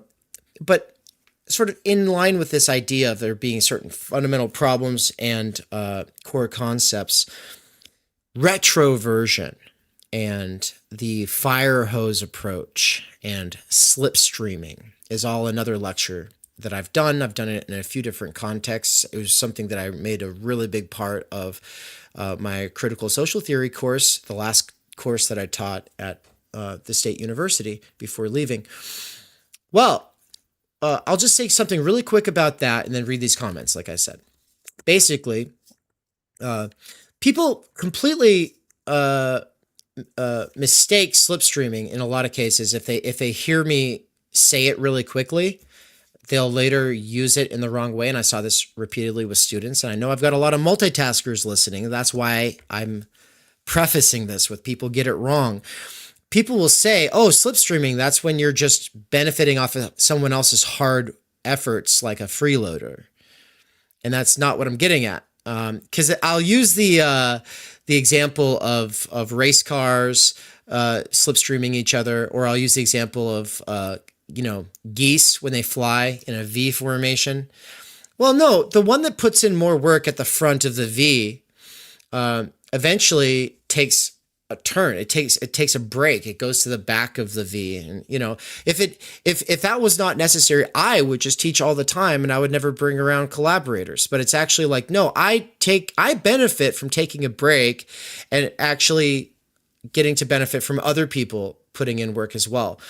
Well, when you're working all the time and you're tired, but you're able to multitask, or when you play video games after work and you're able to listen to something like this, you are slipstreaming. Now, there's a way that you could do that where it's like this sort of, allowing other people to think for you, where it's like they are your proxy thinker, researcher, and you never actually do anything. And it's just a sort of parasocial follower relation. But there's another way where it over time equips you to be able to take a turn and do it yourself. And so I spent probably 6 years saying every Christmas break that I was going to, really dive into some books and do some of these readings that I'd been putting off. And then every time I fell off and I didn't actually do it until one year I just was like, no, I'm going to read Totality and Infinity. I'm going to do it. And then I did. I did 20 pages per day How much did I actually get from it? In some cases, I didn't. I don't know what I was getting from it. You don't know until later, which brings us to the fire hose effect and retroversion. So the fire hose effect is it's okay to be over inundated with something. It's okay to be in over your head in the deep end. It's okay to be so lost in new material that you're having difficulty finding your bearings. That's the fire hose effect. It's not just a throw at the wall and see what sticks, because you get to go back over it later. So it's when you go back over it later, not only do you see what stuck, you also discover there were things sticking that you didn't realize were sticking. And now that you go over something again, you get it in a way that you wouldn't have the first time. So ideally, the way that TU is structured is you would listen to this stuff, over the course of a month to year, and then somewhere along the way, you have motivation, bursts of motivation that you can kind of harness by actually getting into the readings that seem most compelling, most relevant to whatever it is that you're working on. And then you get to go over it again because, I do presume a kind of worker who's able to do that kind of multitasking work. Right. And so, I'm thinking of my own experience, of course, and I'm projecting that out onto the world. And that's my yardstick here. But that's the kind of work that I find most liberating, the kind of work that lets my ADHD energy do something mundane while at the same time I'm able to focus for, 3 to 7 hours on a line of thought. That is the coolest thing in the world. It's not something that people at the university are being trained to do. It's something that we are pioneering. If you are here listening to Theory Underground, chances are you are pioneering it. Even if you don't do it the way that I'm describing, you're in a process of development. You might change how you do it, but just think of it as an experiment as opposed to just your pastime. It's an experiment. These are experiments in learning, and we don't really know what this can do yet. And so there's a lot of rich possibilities here. So with that said, Matthew Stanley in the chat. What's up, Matthew? Good to see you, man. He said, I don't do the reading, and Benjamin's lectures are invaluable. They situate the figures historically in ways I haven't heard before. That alone is worth it. And then David Ruiz, what's up, man? He said, as someone who's been part of Ben's course from the beginning, I've gotten a ton out of the courses, even without doing much of the readings. So finally, just to close off with the idea of retroversion, that's to say, something, its meaning will change given new information. The sentence itself that is being constructed as you say something, its very meaning can change with the punctuation that you imply, or the tone of voice that you imply, or with the word that you add at the end, right? Like you could say something and then you add the word psych, and it means you were actually, you were joking, right? So there's all kinds of ways that you can retroversively or retroactively quilt a sentence. But in the same way, if you've been slipstreaming off of us teaching here at TU, and if you've been getting the fire hose effect and you've just gotten overwhelmed over time, and you like one of the people here in the chat, have to tap out for a while. You take a break and then you come back to it. Once you're refreshed, you realize you were getting a lot more than you thought, and now things are being quilted. Dots are being connected. Light bulbs are going off, right? And so I just thought it would be worth kind of reiterating all of this, because I know some people have burnt out in the last 6 months of all of these courses, because it's just like, oh my God, there's always more. There's always more lectures at TU. And it's like, yeah, but you can take a break, right?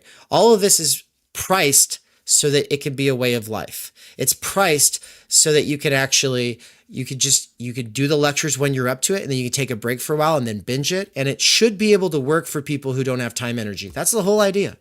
And we're always finding ways to improve it. And right now, if you look on the website at the different tiers for involvement, tiers, silver, gold, and platinum, you'll see an old model. There's actually new perks being released here this week. And those include really cool things. So right now it says that there's supervisions. It said that there's, I think it might say something about there being some Sarutu stuff. But also I'll be leading exegeticals, small exegeses of Totality and Infinity, Being in Time, Das Kapital. Benjamin has his reverse seminar.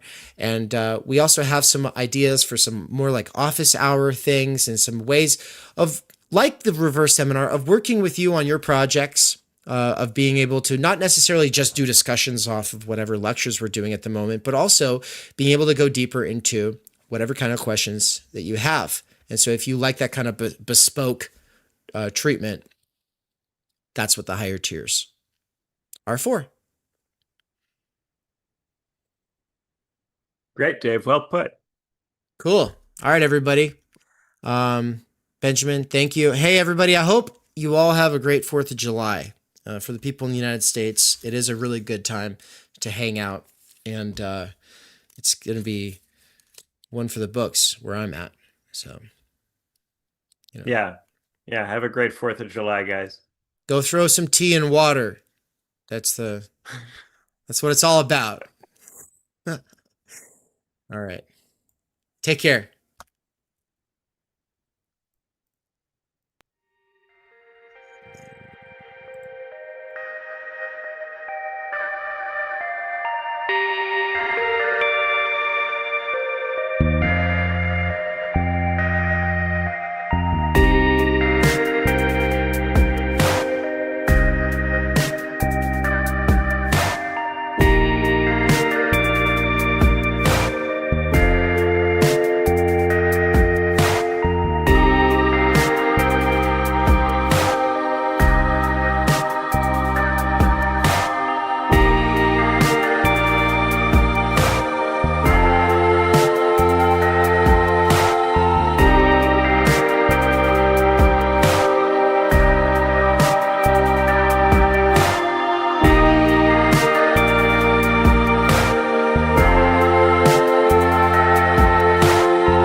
Hate to interrupt, but we would be remiss to not share an advertisement from our sponsors. And we're not sponsored by any corporate or state entities other than ourselves. So I'll just tell you a little bit about some of the past courses and the ongoing courses here at TU. Because if any of them sound exciting to you, well, you can access all of them by becoming a subscriber. That's right. Subscribers make all of this possible. Subscribers get access to the course I taught on Martin Heidegger's Being in Time, as well as the course that I taught the first half of last year, Emmanuel Levinas's Totality and Infinity, the second half for which I will be teaching this winter. I've also taught critical media theory and critical doxology and time energy with my wife, Ann Snellgrove McKerracher, who is the co-host on What's Right. Also, you would get access to the course I taught at the university, 3 semesters worth, on Intro to Critical Social Theory and Socioanalysis. But also, we've had lots of other great professors teach Introduction to Marxism by Chris Cutrone, Intro to Lacan via Seminar 11 with Todd McGowan, Introduction to Ivan Illich with Brian Weeks, The Clinical Structures of Psychoanalysis and Autism with Dr. Leon Brenner, the Michael Downs Seminar, Introduction to Slavoj Zizek, Introduction to Nick Land, and Zizek's For They Know Not What They Do, all taught by Michael Downs, as well as What is Sex? There was a collab that I did with Cadell Last.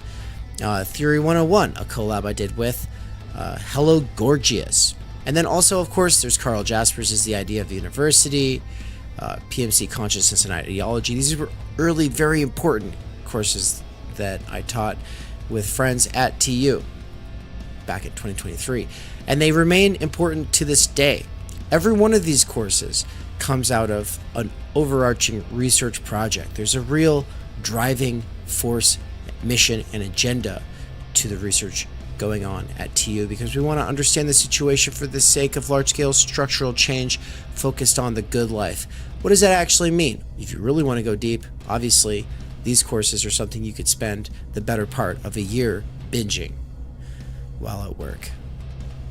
Ongoing courses that come out on a monthly basis are the Fundamental Problems and Core Concepts at TU with yours truly, also my seminar, Philosophy of Nature with Nina Power, the Benjamin Studebaker seminar, as well as his course, The 12 Political Theorists. We've got some really exciting stuff coming down the line.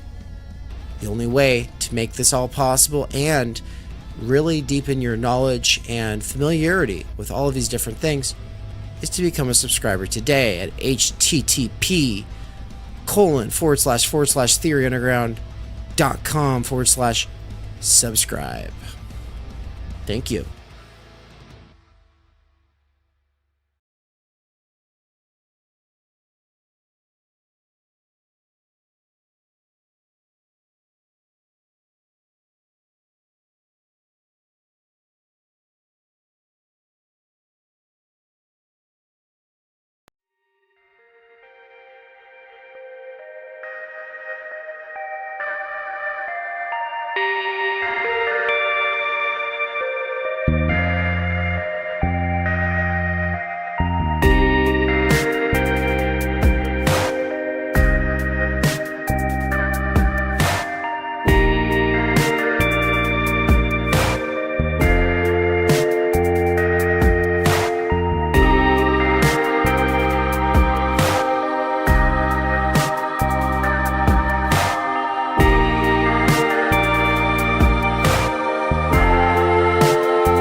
If you're still listening, what's up? I just realized I could make this little plug. So if you're still listening, you must be either multitasking and not able to turn it off yet, or you're just here for it. And if you're here for it, there's a possibility that you might be welcome at TU's little retreat that is happening at the end of September. The retreat will happen in basically Athol, Idaho. Athol is Athol, Idaho. You would fly in using the Spokane National Airport. Is it an international airport? I don't know. But that's where people fly in, is Spokane. And you might also just drive in, depending on where you're situated and what your situation is. But what will we be doing? Well, we'll be talking about nature, nurture, natality. We'll be talking about what has been achieved up until now at TU. You'll get a sneak peek into some of the courses that are in development, stuff that's coming next year. You'll be able to get your hands on books ahead of their actual publication. You'll be able to see the kinds of volumes that we're publishing. And you'll have opportunities for certain kinds of conversations that are not happening anywhere else. And you'll be there at a pivotal moment in our development. This is a time for recollecting and recollecting. This is a time for regrounding. And it's a time for taking our projects and then reprojecting them, right? It's a time of reprojection. If that sounds good to you, you might be interested in being there. Just send us an email at hello.theoryunderground@gmail.com.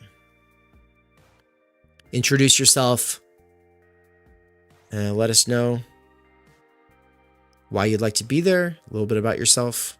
And we have a few spots remaining. So, yeah. I just thought, might as well make a little plug for that since I still have 30 people present. Also, what's up, Ann? I see you there in the live chat.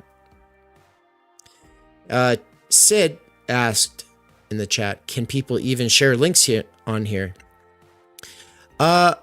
Sid, I think so. They just are held by moderation. And then I think I have the opportunity to approve or deny. I think that's correct. I mean, you could try. But anyway, all right. That's enough. I've said enough. I gotta go get back to work. The studio is in development. The studio is amazing. I cleared the ground for the studio yesterday. We've built a road. I've built trusses. I've now cleared ground for the foundation. It's all in the works. If you want to help make the studio possible, you can also donate via Zelle. That's how you make large bank deposits without getting, I don't know, a huge percentage gouged out of it or whatever. These are free ways of transferring money. So yeah, if you want to help with the studio, I've got the QR code for the studio fund up on the screen right now. Theory Underground Studio Fund. That's the QR code.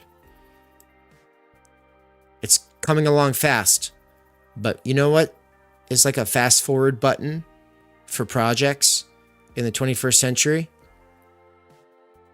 Money. Money's like a fast forward button. If you want to see that studio develop and the way that things are going to take shape once it's there, and you just can't wait, and you just love what we're doing and you want to help, well, use that QR code. Thank you.